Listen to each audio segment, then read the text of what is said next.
어전 전남 담양 군수의 선거 결과 깜짝 놀랐어요. 네, 네.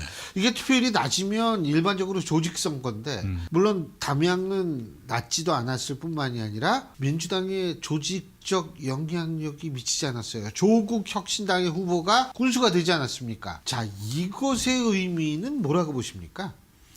호남이 지금의 국힘을 좋아한다든가 그런 건 결코 아니에요. 국힘의 보수 세력에 대항할 정치 세력을 지지하는 건 맞는데 예. 단 이재명 대표에 대한 회의감 같은 것은 꽤 높습니다. 아하. 네, 그것의 반영이라고 생각해요. 이번 말고 작년 가을의 보궐선거에서도 예. 영광 군수와 곡성 군수에서 상당한 정도의 그렇게 근접했었거든요. 맞아요. 제 기억납니다. 네네, 조국 혁신당이 당선은 못했지만 예. 이제까지 민주당 아닌 세력으로서는 전례가 없을 만큼 많이 득표를 했었어요. 그러다 이번 담양에서는 뒤집어진 것까지 있는데 그 비슷한 여론조사가 몇 번 이미 나왔었습니다. 예를 들면 광주 KBS의 2월 여론조사를 보면 민주당이 이재명 아닌 대안을 내놔야 된다라는 응답이 31%나 됐었어요. 네, 이제까지 민주당에 대한 호남민의 태도는 그 정도는 아니었거든요. 네, 그렇고 하고 그 뒤로 요즘 나오는 거 보면 예를 들어서 이재명 씨가 대통령 된다는 전제하의 질문이겠지만 대통령이 되면 이미 진행되던 재판이 계속돼야 되느냐 중단돼야 되느냐. 헌법 84조. 네네. 그것이 전국 평균으로 보면 51%가 계속돼야 된다는데 호남에서는 58%가 나왔어요.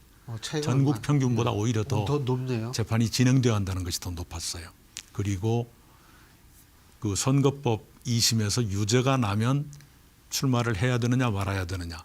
그것도 전국 평균보다 호남이 출마해서는 안 된다는 응답이 더 높았거든요. 이건 굉장히 주목해 볼 만한 변화입니다.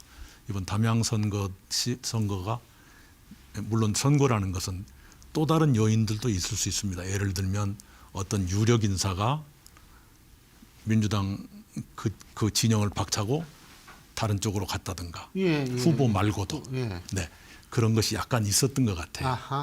있었을 것 같으나 그러나 일반 국민들이 그 정도 선택했다는 것은 이재명 대표에 대한 회의론이 꽤 있다고 생각합니다. 이 대표가 거기 갔었다며요 이번에 선거. 예, 갔었던 것 같아요. 네, 뉴스에 봤습니다.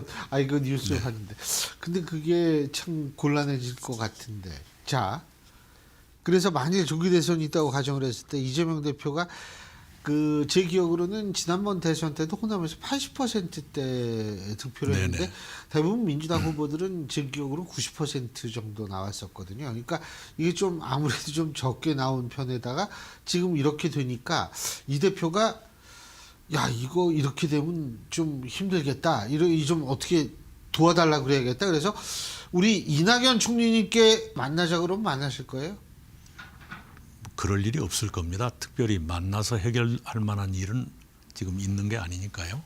네. 뭐 특별히 어떤 의미일까요? 그게? 아니 천하가 다 아는 것처럼 저는 윤석열 정치, 이재명 정치가 함께 청산돼야 한다고 주장해온 사람인데요. 만난다고 해서 그 주장을 바꿀 수가 있겠습니까?